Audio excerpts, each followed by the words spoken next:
happy Thursday. Happy NFL Draft Thursday. And if you're a Braves fan, happy Ronald Acuna Jr. Day. He's making his return to the big league lineup today. A lot going on in sports, a lot going on in high school baseball. Welcome back to another episode of the Five Tool Baseball Podcast, episode 61. I'm Dustin McComas, joined once again, as always, by Drew Bishop. And Drew, Monday ahead of our Tuesday podcast, it was the delayed flight that got me on the sleep. Yep. Last night, it was a moment where it reminded me I'm getting older. I slept wrong at some point over the last few days and didn't really think anything of it. It's happened to all of us a bunch before. Went to a game, no problem, drove back, didn't even rode the Peloton yesterday, didn't even notice it. Get in bed, and somewhere something about the muscles that lift you up and move your neck. Oh man, it was like a stabbing pain. And I tossed and turned and tried to figure out ways to sleep. And if I sleep on my back, I snore. So I was kind of trying to not do that so my wife could be okay. And man, getting old sucks. I used to make fun of the guys. You'd see, I think Sammy Sosa missed multiple games one time because he slept wrong. And I read that headline years ago and I'm like, oh, what? Come on. How bad could it hurt? It hurts. It really hurts. It's just, you hit the nail on the head. It's just getting old. Getting old is what it boils down to. Oh, it's brutal. So, but we saw some games recently. I actually went last night down to the San Antonio area. My first visit to go see the Northeast Stadium, Northeast ISD. Man, phenomenal facility. Oh, it's beautiful, brand new. Really enjoyed going down there and got a look at it. Is it Brandeis? I always get this wrong. Yeah. Yes. Brandeis. Got it right that time. Seeing Jalin Flores one last time. They were playing MacArthur down there in the San Antonio area. And I've never seen this before. First bat of the game. And, with Jalin Flores, one of the last times I see him, because they're not going to make the playoffs, there was a pretty good amount of scouts there. Not as many as I expected, but there were probably a little bit more than 10. First pitch of the game, he gets hit in the back of his back foot with a pitch. And we're all kind of rolling our eyes like, you got to be kidding me. But I messaged with him a little bit after the game. He basically convinced the umpire that it hit his back because the umpire somehow didn't see it. And I posted the video on my Twitter page. I don't know how the umpire didn't see this because it wasn't even close to the bat. It was the back leg or the foot. But Jalin just said, from the video, it's obvious. Yes, it is so extremely obvious. It's not even close. So Jalin, is like, oh yeah, it was a foul ball. And a couple pitches later, he hits a line drive over the left field fence for a solo homer. So I never seen that before, but that was an exciting moment. He ended up adding a hard single to that through the left side later in the game. He walked. Was it protested by the other coach or the other team at all? Were they like, no, that definitely hit him? Not really. I bet they wish they had. There was kind of this brief pause where the umpire was just he wasn't, maybe he was confused, but he just couldn't process what was happening. It was just long pause. And it was like, okay, yeah, foul ball. And I think everybody's just kind of taken it back. So if you're the opposing coach, you're probably thinking, well, hey, that's not a runner on first to start the game. But you're also thinking too, this is Jalin Flores up here. There wasn't really much protesting, and then he hit a home run because, of course, that's what we usually see in baseball. If you drop a pop up in foul territory, the guy usually goes deep 2 pitches later. But solo homer, hard single, walk. He did strike out once. One of the few times I've ever seen him swing and miss. I think he tried to put another one over the fence and just barely missed it. But it's my third time to see him this season, and I've came away with the exact same feel every single time, is that I feel great about where we have him rated. I think that he is firmly in the mix as a guy that, if you start talking about position players behind Jet Williams in the state, He's up there. I'm starting to think that he might be the guy that's the next position player down from Jet Williams. He's just so smooth, so natural. Everything comes easy to him on the field. Just got a great body language, great energy about him. Just a guy that just makes it kind of look effortless at times. So wanted to get one last look at him before their season wrapped up and just to kind of get some eyes when we go through the rankings process and things like that. But it'll be fascinating to see what happens with him come draft time, because I think that the state right now lacks some guys that you can dream on, but he's one of them. You start to think about where the power could go. If you believe in the raw power, maybe playing a little bit more in games, I think he's such a talented hitter from a hand-eye standpoint, making contact, but he's also more of a top spin guy right now. But I think if you get him in the right development area, you can kind of get that swing to where he's catching the ball out front and getting a little bit more backspin, a little bit more driving through the ball as opposed to top spinning it, maybe getting to that power a little bit more. But looked really, really good. Feel great about where we have him rated. I think he's firmly in the mix as that first position player behind Jet Williams. And then sophomore Drew Saucedo for Brandeis. I'd seen him earlier this year. He was 4-1 down the line when I saw him. He was 4-3 on a turn, made really hard contact twice, played second base for them. I think that he's going to be a guy that's on some D1 radars, standout guy as well. And then shout out to Howard Payne. MacArthur's senior catcher, Freddie Matthews. I was watching him. I was like, man, this guy, he's got some skill behind the plate, strong arm. He had a 1.90 pop time. He also caught a guy stealing with a 2.0 pop time.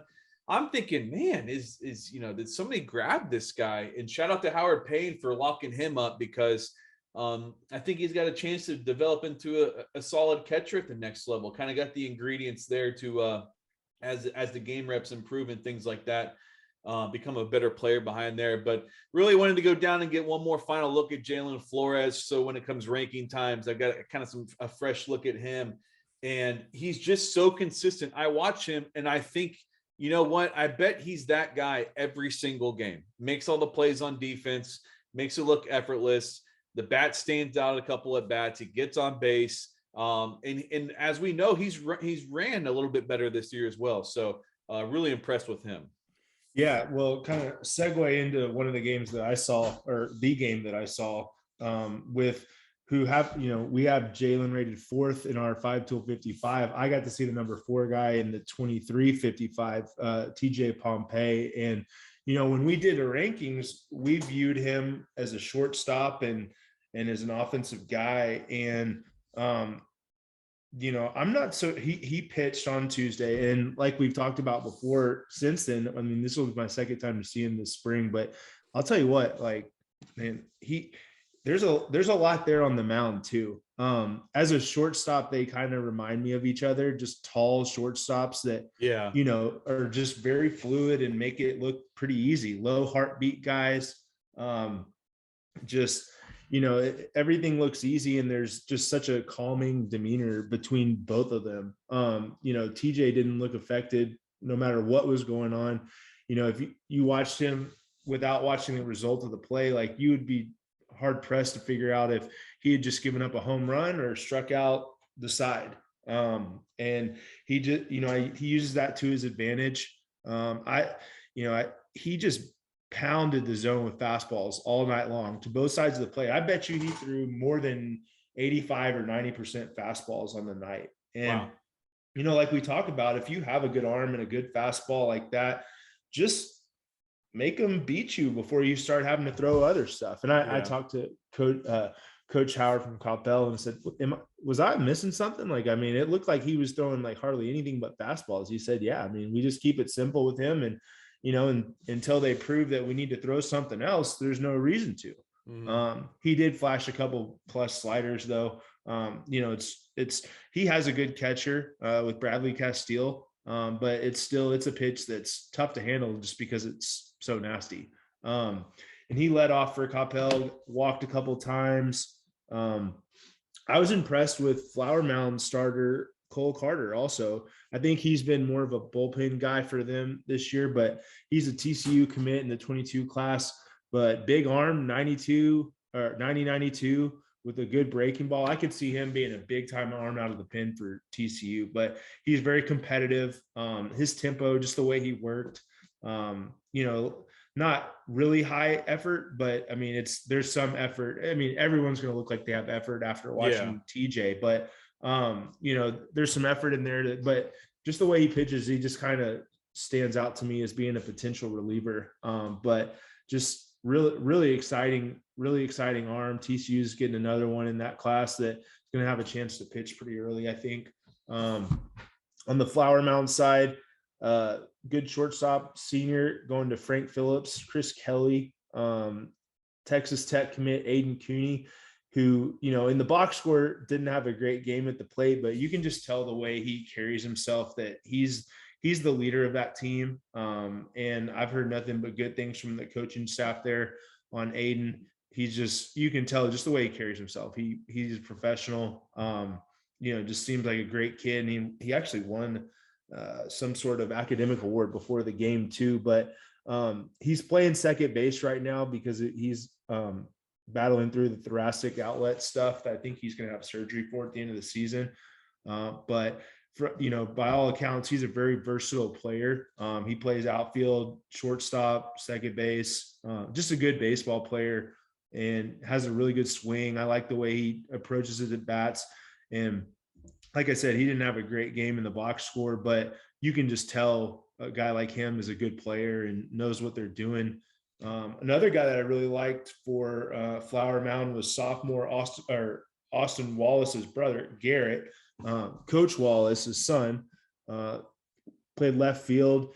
He squared up a single to right field that he smoked. I tweeted it out, but it was a really good swing, and he walked, had a single, just battled in all of his at bats and didn't look overmatched. And talked to Coach Wallace after the game, and he said, we've brought him along slowly, but he's really starting to play well as of late and has been big for their lineup, but can really run, plays for the Louisiana Knights in the summer.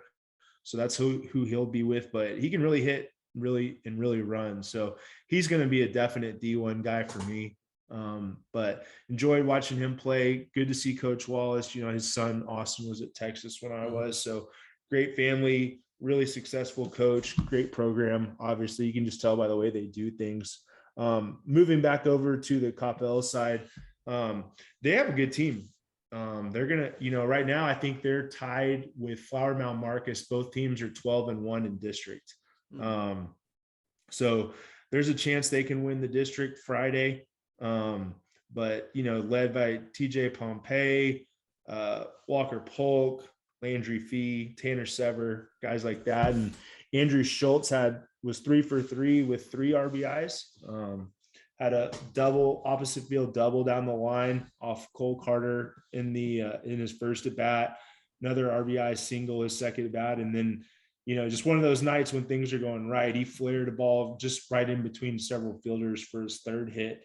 And then Will Boylan came in and got the save for Coppell. But that's a team that could do some damage. They've got arms. They've got good defensive players. They've just got up and down the lineup have good players. So they play the game right also. It was a good, clean game to watch between both teams.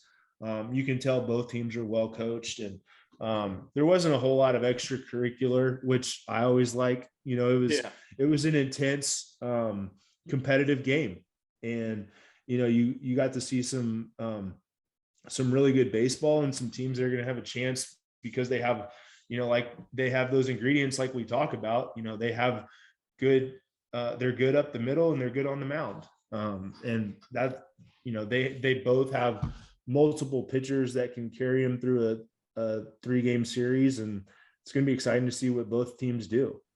Yeah, that seems like it's one of the stronger districts around. And we know, I feel like ever since I've ever known what Texas high school baseball is, Flower Mound area is usually really, really strong. But they've won a state championship. Yeah. Yeah, and I saw your video of Pompey. I mean, it's just It's such a quick arm. I'm always really partial to those middle infielders when they get on the mound because it always looks so athletic and loose and quick. And it's like when we were doing the list, I knew he pitched, but you didn't really hear it discussed that much. It was just kind of, it's something he does. But I know that you've seen him a couple times and looking at some video, it's like, man, it's there's a ton of upside there and there's a lot of strike throwing and that could be, who knows what happens down the road, but that could be the method to reach the highest level. Yeah. And I still think that slider he threw against Easton Carmichael back, early in this season, scrimmage was still the single best pitch I've seen this spring. Wow. I mean, it's just like, it was short, quick, late. I mean, it was just, Easton had a good swing on it, but it was nasty. And that's what I can't get out of my mind on him. I love the fact that he just attacked with fastballs, because like we talked about, you see a lot of these guys that have really good arms and really good stuff, that like they're throwing, a lot of them throw breaking balls at a much higher rate than they need to be successful. And especially at this level, you end up seeing it a lot, it's good to flash your stuff, and a lot of these guys just haven't learned yet. You don't need to throw your best breaking ball on a 0-0 count. Mm-hmm. You're not going to strike them out on an 0-0 count. But I know it was kind of old school. Like, he just came right at him, and credit to Flower Mound. They put some good swings on it, and like they battled, and there were some balls that were fouled off, and for a guy of TJ's caliber, he wasn't just racking up strikeouts. They weren't squaring it up very often, but they weren't overmatched either. And just talks to the quality of play that between the two teams this year, and it was fun to watch. It was a good game. Game. I went Tuesday, local game, Vista Ridge and Round Rock Stony Point, go see our guy Hank Howard, that I know you're a fan of, and Vista Ridge having a really strong season. Howard ended up throwing 6 shutout innings. I believe he had 10 strikeouts, scattered some hits around, and the whole future workhorse thing, I think is dead on. He's big physical guy. And you mentioned Pompey throwing strikes with a fastball. That's kind of how Howard is too. He comes at you. Stony Point did a pretty good job earlier on in trying to ambush some fastballs, and he started mixing curveball more earlier in counts and things like that. But he just comes after people and didn't walk anybody. He's got some sink to it. I like that. You could tell, and I was talking to Coach Garber some after the game, you could tell he didn't have his best stuff. But it seemed like as he was getting out of the game, he was just starting to get going. He was up to 88 miles an hour in the 6th inning. So he was really holding his stuff. The breaking ball was still playing well. Guys just don't see his curveball very well. I think it's a combination of he's a bigger guy, and he kind of has that low drive delivery, like the back knee kind of. Did the Lance Lynn comp that I keep putting out there? Yeah. If you think of who Lance Lynn is, big, kind of burly, physical guy. He comes at you with just mostly fastballs, really challenges you. He's a workhorse, and it makes sense. When I think of guys in the big leagues that, I know he's on the injured list right now, but you think of guys that throw a ton of innings and just go at people and challenge them with fastballs and stuff. That's one of the first guys I think of. But it's for some reason guys just don't see the curveball well. And he racked up a lot of swings and misses with that pitch. He showed the changeup some. Didn't really have to use it much. There weren't many lefties in that Stony Point lineup.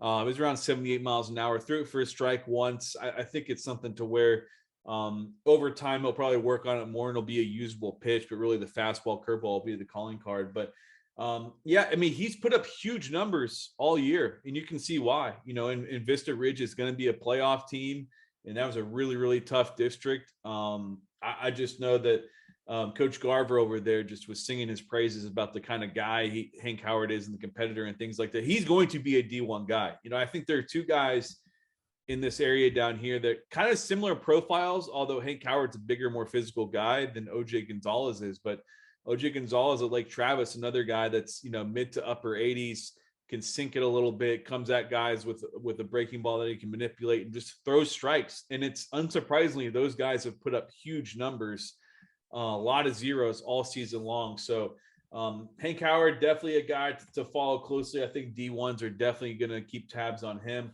And that team too, they're a pretty young team, a lot of underclassmen, very physical team. You can tell that they went in there with a plan about how to, go about the strength and conditioning aspect of a baseball team. Mm-hmm. They've got a guy, and probably messed this name up, Alex Bendelmeyer. I think I got that right. Leads off for them from the right side.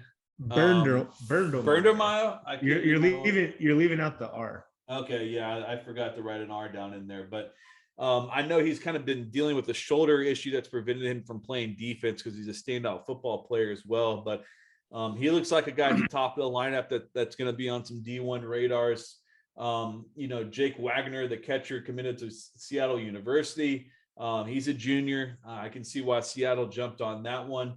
And then Jackson Harrell, who's a sophomore junior middle infielder. He's going to be their quarterback next year.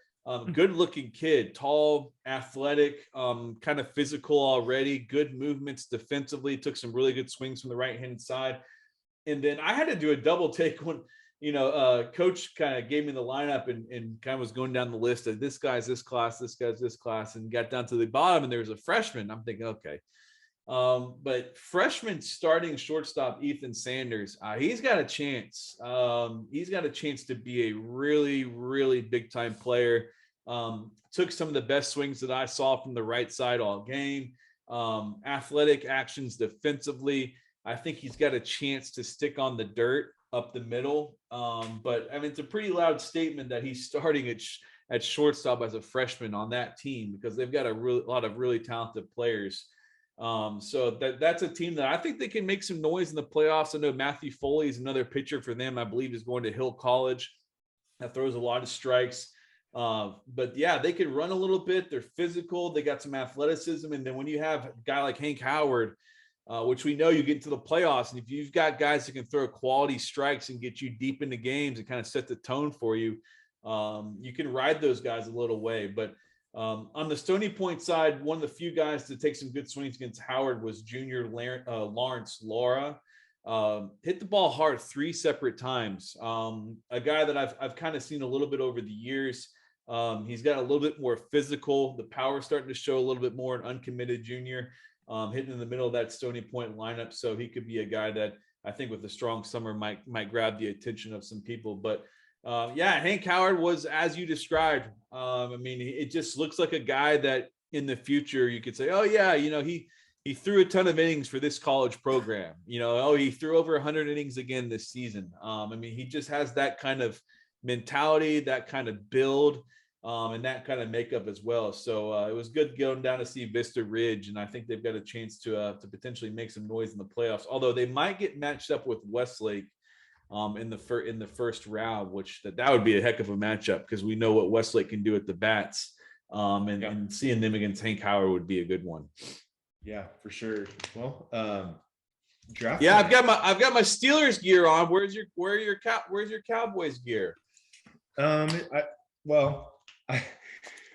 gonna pull off the shirt and show that big star tattoo on your back? That does not exist. Prove it. No, no, I don't want to do that to anybody. But I can only wear stuff so long inside in our house because if I sit on the couch long enough, I'm going to be covered in animal hair. And so I just haven't made the switch to the Cowboys stuff yet. I'll save that for after bedtime. And so I'll be fascinated to see what happens tonight. I'm looking at Daniel Jeremiah's latest latest mock draft right now. I did my final mock this morning on the draft simulator. So are you going with Travon Walker number 1? No. Is that because you don't think that he's the best player, or because you think that somebody else is going to go number 1? Because you get points for getting it right, correct? Oh, I don't know. I don't do that. I just keep it for my own. Okay. I do some of like what I would do versus what I think would happen. So this last one was a little bit more of like what I would do, but I still think they should go Ekwonu to start it off. They need to find ways to protect Trevor Lawrence. Yeah. And just, they franchise Cam Robinson, but I don't see him being there really long term. And Ekwonu, I mean, he's a day one plug in and play starter. There's still some question. I mean, obviously Travon Walker's a freak. But I don't, he's never produced much. And I know a lot of that was because of who was around them in Georgia's scheme. But there's some question there. He's a potential bust guy, or not necessarily a bust guy, but not necessarily like a lock to just give you what you should expect from first pick production. Yeah. I feel like they're overthinking it if they go with him. Yeah, I would say so. And in my mind too, I just love the possibility of Aiden Hutchinson going to the Lions too. That would be pretty cool. Yeah. It makes fits. A lot of sense. Yeah. It just fits. Yeah. And I that's kind of what I've landed on wanting to see happen there. Let me see. Let me pull it up here. I got it. I can't get the game out of my head when Florida State played NC State. The things Jermaine Johnson did to Ekwonu, oh boy, it was. Well, I mean, the thing about it, like, I can see him being a right tackle. And I mean, when Doug Peterson won the Super Bowl, he had 2 dominant tackles, and I think they're gonna, try to find ways to run the ball just to, again, to protect Trevor Lawrence. Sorry. Not the Texas punter, or kicker, but yeah, I mean, I hear you on that. I see with that third pick, I see the Texans going with Stingley. I think that he's got so much upside, and I think that's the route that they might go. I wouldn't be surprised. I got Travon Walker at 4 to the Jets. He fits that mold a lot better for like a lot of the San Francisco 49er guys that Saleh had there.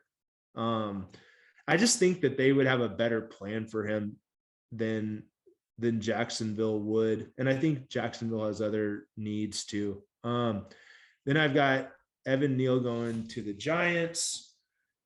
6 is a wild card.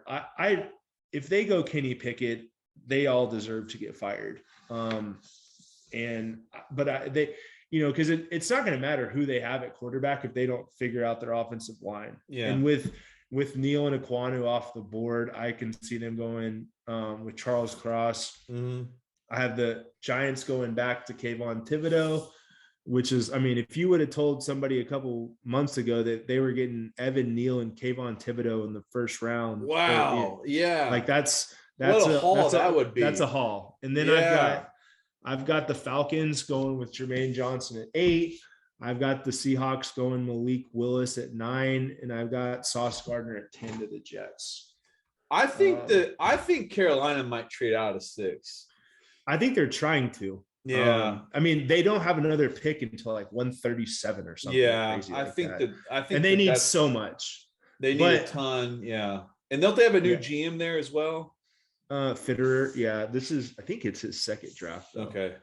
I think. But I mean, this is a maker. I mean, Rule's going to get fired this year if he doesn't show some improvement. So like, it's such a bad position to be in, to where, like to me, you have to have the GM and the coach being on the same page. Yeah. But if your coach is like knowing that he's going to get fired, your GM is new, and you have an aggressive owner, like that's just a bad combination.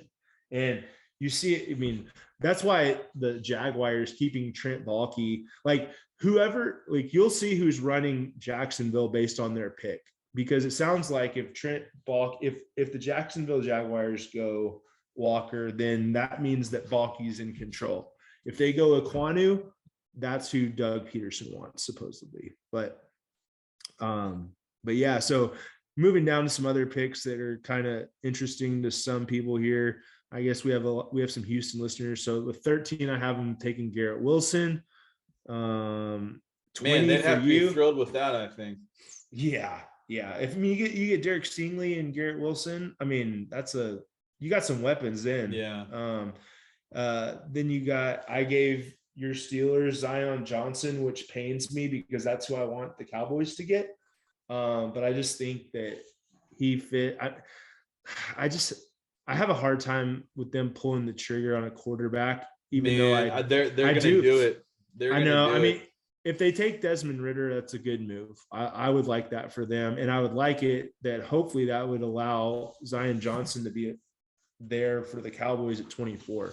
I think the Steelers, it's Pickett, Willis, and then I'm not sure. I can't get there. I can't get there on Pickett. I think somebody's going to trade up and take them. I'm with you. I can't get all the way there. But my train of thought on that is just the more I listen to it, the more I've bought into this theory is that if you're in the AFC right now, to win, you're going to have to go through Josh Allen, Patrick Mahomes, Josh Herbert, Joe Burrow, Deshaun Watson, Lamar Jackson. And do you feel good about Kenny Pickett and his upside ever being a guy that's going to be in that conversation? I don't. And that's ultimately why I don't see it.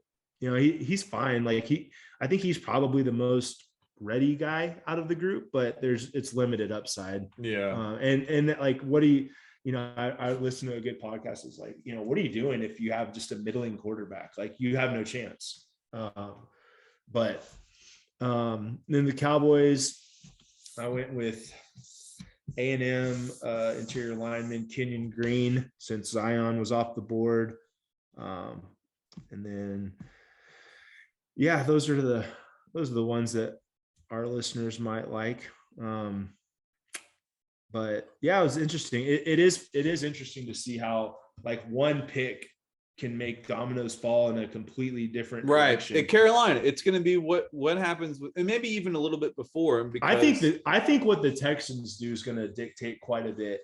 And they're kind of a wild card because they need everything. And then like with the Jets, if they stick at 4-10, what they do at 4 is going to dictate a lot, because so what it looks like, the tackles and the edges, there is like 3 or 4 of each, and then after that there's a massive drop off. Mm-hmm. So like on the edge side, you've got Aiden Hutchinson, Trevon Walker, Kayvon Thibodeau, and Jermaine Johnson. And then some people like Karlaftis, but then you're probably looking at the second round before you're interested again. And then those first 3 tackles with Ekwonu, Neal, and Cross, like they are, that next tier is probably Trevor Penning, and then after that it's kind of a free fall for that next group again. So somebody, like you said, somebody's going to want one of those edge guys. I think that's where they trade up with Carolina and grab one of those guys, because I just don't think unless they just move back a tiny bit. If you're the Jets or the Giants, I think you just sit where you are and you take the best available player. You better, if you're going to do that, you better know you have to be in a spot to get Trevor Penning if you're going to get and he's a little bit developmental. They need a starting offensive lineman. Yeah. Like there's no ifs, ands, or buts about it, because they have playmakers, but quarterback, it's not going to matter if they can't keep them upright. So They're going to have to, they're in such a bad spot organizationally across the board. They have to get this right. And they don't have the picks to do it. And apparently, like the options out there right now on the other side are, you've got Baker, you've got Garoppolo, but apparently like neither side wants the Baker deal to happen. Man, so Lance Zierlein's last one, I guess this is today, he had Hutchinson sliding all the way down to 5th to the Giants. I just don't see the any Lions way that taking happens. Kayvon Thibodeau. Yeah. I don't know. Like the thing that people are underestimating what Hutchinson did athletically at the combine. Like, yeah. And he just fits. I mean, he's already at Michigan. He fits what you think you want in a Dan Campbell team, just kind of the blue collar, like they're still in a foundation building period. And, obviously Thibodeau's ridiculously talented, but there are questions out there of what he values. Does he love football? And, that's not necessarily like a knock on him. But like, I just can't see a guy like that being a Dan Campbell type pick. Especially when you have Aiden Hutchinson is everything Dan Campbell wants, like in life. Exactly. Exactly. Like that he's everything. Like that's like I'm sure Dan Campbell, like, I mean, I'm sure he wakes up in the morning and wishes he was Aiden Hutchinson. Like I know. That's his guy. Right. Yeah, I'm with you on that one. I just would be really surprised if he was sitting there at 2. And can you imagine if they pass on him and he goes somewhere else? And it's just like that's what they've done in the past. Yeah. Like that's the kind of stuff that you expect them to do in the past. I want to believe in the Lions. They've got a really good chance to really they were much better than their record last year.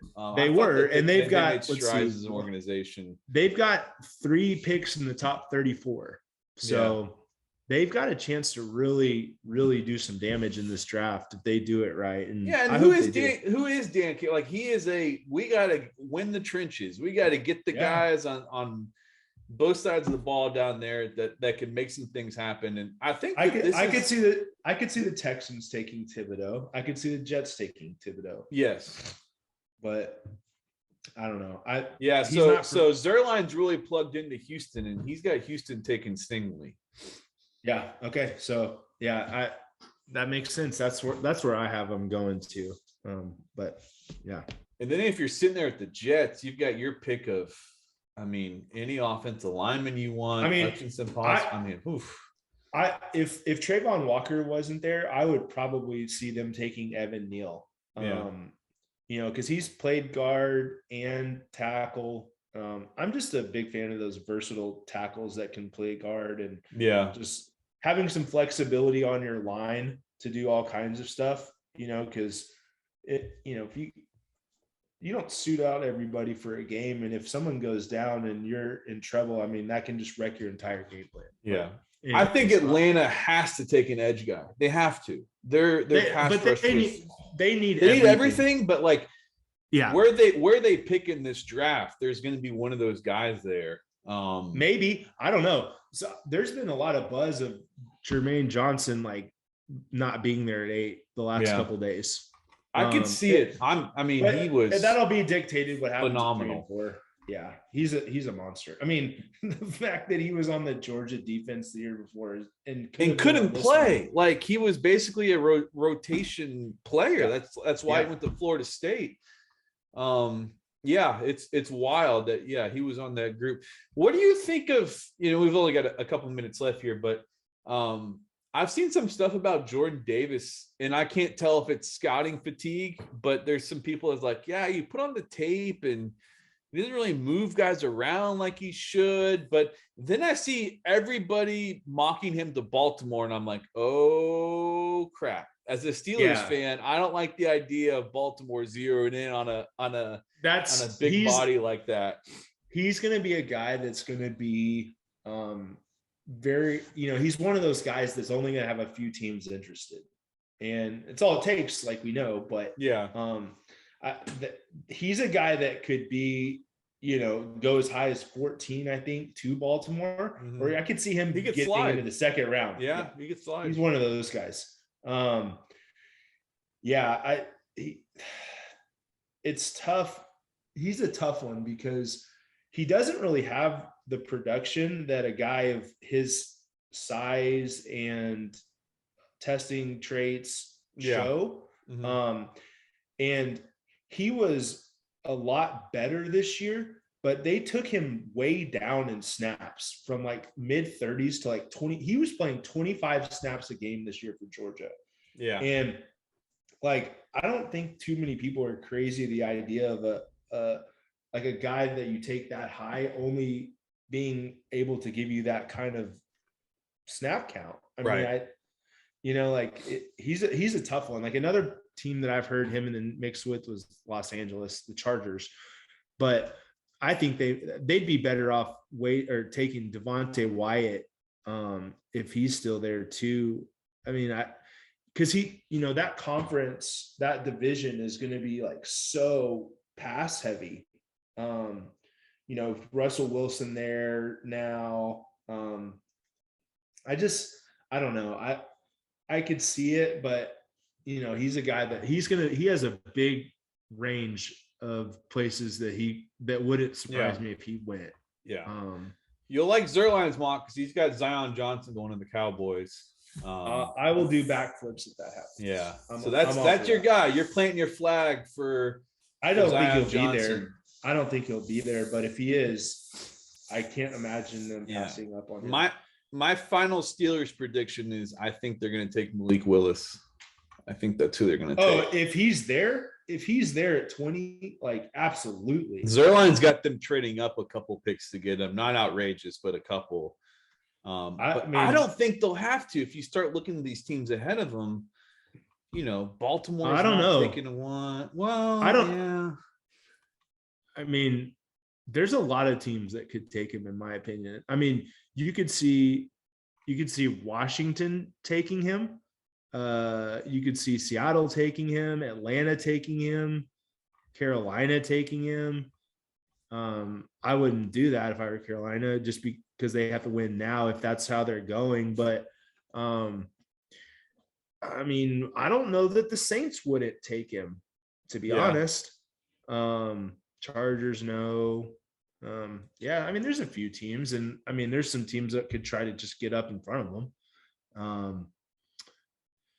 It'll be interesting. The Titans. I feel like everybody says this every year. It's like, oh, it's gonna be crazy, but it does feel like this one's gonna be different. Yeah, I think there's gonna be predicting what happens after. I bet there's one. I mean, even one. Even one. And I'm can basing see that mostly on the Vegas lines that it looks like it's going to be Travon Walker. But the fact that next year's draft is supposed to be better, and the fact that so many teams have multiple first round picks this year, like, I bet you there's at least 4 trades in the first round. I can see that at least.